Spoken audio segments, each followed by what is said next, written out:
আসসালামু আলাইকুম বন্ধুরা, দেখো আজকে আমি চিতই পিঠার আয়োজন করে নিয়েছি। আমার ছেলে বলেছে সে চিতই পিঠা শুটকি ভর্তা খাবে, তাই আমি ওর জন্য বানানোর জন্য গোলাটা গুলে নিলাম। তোমরা এভাবে হালকা গরম পানি করে এভাবে ঘন করে গোলাটা গুলে নেবে, অনেক সুন্দর পিঠা হয়, দেখবে। চলো দেখো বন্ধুরা, আমি পিঠাটা দিয়ে দেওয়ার সাথে সাথে কি সুন্দর করে হচ্ছে। এই যে আর চুলাটা কিন্তু অনেক বাড়ানো, কারণ জোরে না দিলে এই ফুটিগুলো ওঠে না, অনেক সুন্দর করে ফুটে উঠবে। আর এই হাঁড়িটা কিন্তু দইয়ের হাঁড়ি দিয়ে আমি পিঠে বানাই। দেখো কি সুন্দর করে ঢেকে দিলাম। আর এই যে আমার পিঠে কি সুন্দর হয়েছে, দেখো সবগুলা পিঠে ফুলেছে, সুন্দর হয়েছে।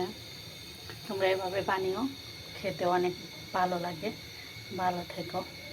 দেখো শুটকি ভর্তা, চিতই পিঠা, ডিম আর আলুর ঝোল প্রস্তুত।